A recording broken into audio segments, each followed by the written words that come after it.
All right, shalom, shalom, shalom. Back for another quick hit. And first and foremost, as always, before I get started, I want to give all praise, honor, and glory unto Yahweh, Bahashem, Yahweh Shai, Bahashem Rakakwadash, and double honors to the head apostles / elder bishops of Great Millstone, to a teacher who rule well. Peace, blessings, and safety to all you sincere Akim. Keep pushing, keep believing, and keep the faith, regardless of what people hear or forbear. This is the book of Psalms, chapter 49. And I'm just going to read through this chapter. I thought it was a good message. All right, pretty much going into how the true glory is in this ministry. All right, and it's 100% truth according to the Bible.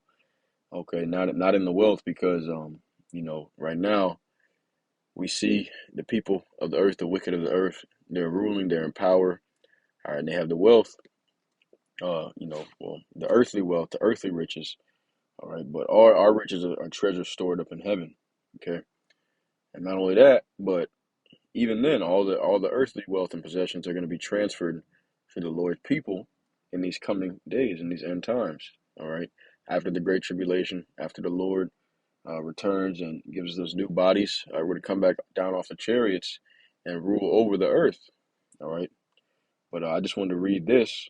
This is Psalms the 49th chapter, verse 1, and it reads, "Hear this, all ye people; give ear, all ye inhabitants of the world, both low and high, rich and poor together.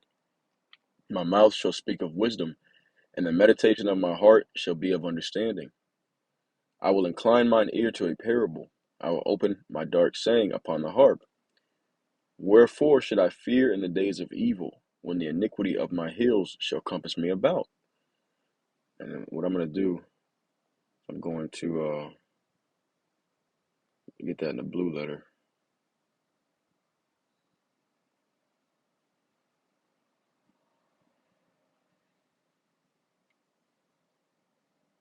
All right. It'll be easy to understand in the blue letter for those who are not understanding what they're reading. Psalms 49, and let's see, I'm gonna get an NLT. It says that verse 5 in the KJV, it said, "Wherefore should I fear in the days of evil, when the iniquity of my heels shall compass me about?" The NLT, it says, "Why should I fear when trouble comes, when enemies surround me? They trust in their wealth and boast of great riches. Yet they cannot redeem themselves from death by paying a ransom to the Most High." All right, we get that all the time. Proverbs 11:4. Riches profit not in the day of wrath. All right, let's get another scripture on that.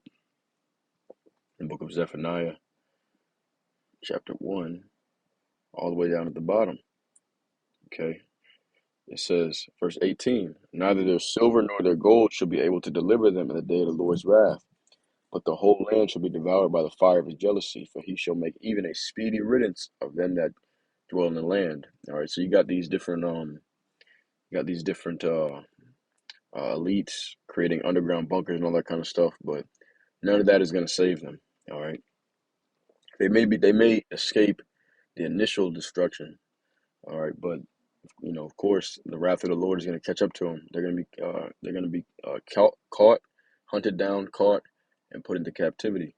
All right, Psalms 49th chapter, now verse 7 in the KJV says, "None of them by any means redeem his brother, nor give to the Most High a ransom for him. For the redemption of their soul is precious, and it ceaseth forever." I'm going to read verse 8 in the NLT. It says, "Redemption does not come so easily, for no one can ever pay enough to live forever and never see the grave." All right. Keep continuing on the NLT. "Those who are wise must finally die, just like the foolish and senseless, leaving all their wealth behind. Their grave is eternal, is their eternal home where they will stay forever. They may name their estates after themselves." All right, I'm going to read that in the KJV. It says, "Their inward thought is that their houses shall continue forever." All right, and that's Esau. Okay, and the wicked. Once again, man, it seems as though they have everything. All right, they're on top of the world. They got everything under control. All right, but the Lord has a different plan. The same way that He raised up Pharaoh and made him like the greatest in the earth at that time, He completely destroyed his empire. All right, He's going to do the same thing to modern day Pharaoh, which is Esau, Edom. All right, verse 12, I'm going to continue in the KJV. It says, nevertheless, man being in honor abideth not. He is like the beasts that perish. All right. So, you know, that the honor that they have right now, because they're in their kingdom right now, all right, it's not going to abide forever. All right. They're going to perish just as the beasts of the earth. It says, this their way is their folly, yet their posterity approve their sayings. Okay. So I'm going to get that in NLT. It says, this is the fate of fools, though they are remembered as being wise. Okay. I'm going to keep reading the NLT, verse 14. Like sheep, they are led to the grave, where death will be their shepherd. In the morning, the godly will rule over them. Their bodies will rot in the grave, far from their grand estates. Okay. So, like sheep are they led to the grave, so they can't escape it. All right. And sheep just follow wherever their master goes. All right. Yahweh Bahashim Yahweh Shai is a true master of life and death. All right. He's in control of everything, every aspect of your life.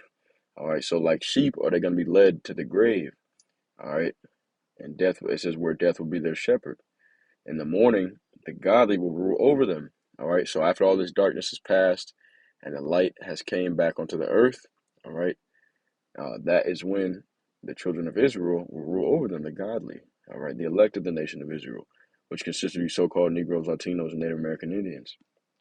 It says, their bodies will rot in the grave, far from their grand estates. I'm going to read that in the KJV. Psalms 49:14. Like sheep they are laid in the grave. Death shall feed on them, and the upright shall have dominion over them in the morning. And their beauty shall consume in their grave from their dwell. So the beauty shall consume in their grave from their dwelling. All right. So all that wealth and all that, as it reads on the other side, the grand estates, is not going to mean anything. Okay. The upright shall have dominion over them, the elect of the nation of Israel. All right. Verse 15, it says, but Yahweh will redeem my soul from the power of the grave, for he shall receive me. Selah. All right. Now I'm going to keep on reading. Verse 16, be not thou afraid when one is made rich, when the glory of his house is increased. For when he dieth, he shall carry nothing away. His glory shall not descend after him. All right. So when they pass, okay, when these rich men pass, their money's not going to mean anything. All right. The only thing that matters is how you serve Yahweh Bashim Yahweh Shai. Verse 18. Though while he lived, he blessed his soul, and men will praise thee when thou doest well to thyself. Okay. So, in this life, like I said, it seems like, they're on top of the world. They got everything in there, and they are. This is their kingdom. All right. The Lord is fair. He's even given kingdoms and rulership to the heathen nations. But now, after hundreds of years, generations and generations of being trodden down, now he's going to reverse. He's going to reverse everything and give the kingdom to his saints. Okay, the children of Israel, so-called Negroes, Latinos, and Native American Indians. All right, it says, verse 19. I'll read that in the NLT. It says, but they will die like all before them, and never again see the light of day. All right, so that they're gonna die physically. All right, and that flesh is not gonna see the light of day. All right, and then also, and I just want to qualify this statement, that you could also think of that as in, their rulership. All right, they have all the success on this side. Okay, and that they're applauded, by the people of the world. They see all the success of Esau, Edom. But once their kingdom goes down, okay, once they die, or their kingdom is destroyed, you know, then at that point they're never going to see the light of the day again. They're never going to be the light bearers. They're never going to have that kingdom, okay, ever again. It's going to be given to the children of Israel. All right, verse 20, it says, "People who boast of their wealth don't understand; they will die just like animals." All right, so all that money, all that wealth is not going to mean anything. The only thing that matters, all right, once again, is what you do for your Yahweh Bashmi Shai. All right, so just got to remain focused, Lord willing. That was edifying to the elect, wherever you may be scattered across the four winds of heaven, four corners of the earth. All praise, honor, and glory to Yahweh Bahashim Yahweh Shai, Bahashim Rakakwadash. Until next time, Shalom.